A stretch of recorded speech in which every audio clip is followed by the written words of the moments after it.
Сіз кәсіпкерсіз, айталық сізде балалар киімін сататын дүкеніңіз бар. Осы салада 3 жылдан аса жұмыс істегеніңізбен тұтынушыларыңыз көбейіп, пайдаңыз артып жатқан жоқ. Бұл жағдайда сізге тауар қызметті өткізу жоспары, яғни маркетингтік жоспар керек. Бизнесіңіздің қазіргі жағдайын бағамдаңыз. Сіздің дүкеніңіздің басқалардан айырмашылығы неде? Тұтынушыларыңыз кім? Бәсекелестеріңіз кім? Кез келген бизнесте мақсат қою керек. Мақсаттар қысқа мерзімді, жүзеге асыру 12 айға дейін, орта мерзімді, жүзеге асыру 2 жылдан 5 жылға дейін және ұзақ мерзімді мерзімі 5 жылдан астам болуы мүмкін.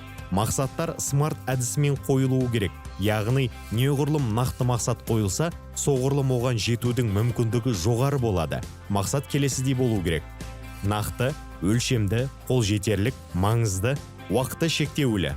Өткізу жоспарын жасағанда бизнесіңіздің күшті және осал тұстарын, мүмкіндігін, қауіп-қатерін дұрыс бағалағаныңыз маңызды. Жоспар құрғанда міндетті түрде қолда бар өзіңізге, уақытқа, қаражатыңызға қатысты мүмкіндіктеріңізді есептеп алыңыз. Тауарды өткізу үшін қанша уақыт пен ақша жұмсай аласыз? Мүмкін сіз әлеуметтік желілерде ауқымды жарнамаға тапсырыс берерсіз, немесе тек қана арзан жарнамалық үн парақтар жасатарсыз.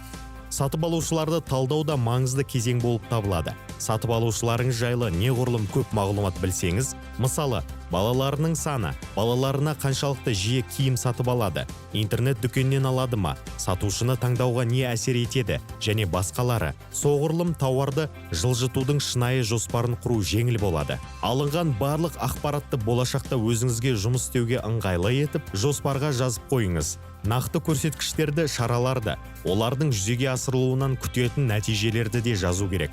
Біздің жағдайымызда басымдық берілген мақсат онлайн сату. Ол сатып алушылар санын көбейтіп, жоспарланған пайда өсіміне қол жеткізуге мүмкіндік береді. Онлайн сатуды 3 бағытта дамытуға болады. Инстаграмдағы бизнес парақшаңыз арқылы, жеке сайт және тауарларыңызды белгілі маркетплейстер арқылы өткізуге болады.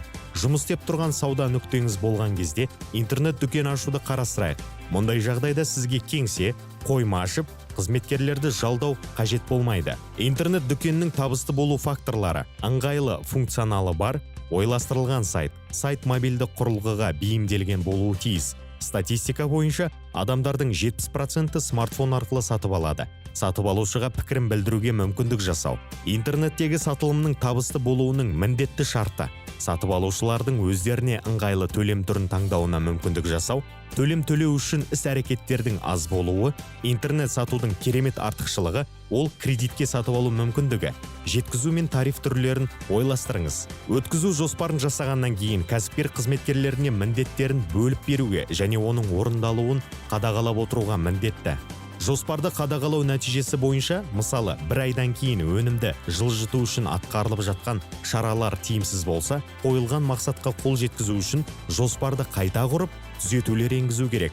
Өнімді жылжыту жоспары тұрақтылық пен өсімге қол жеткізудің тиімді құралы.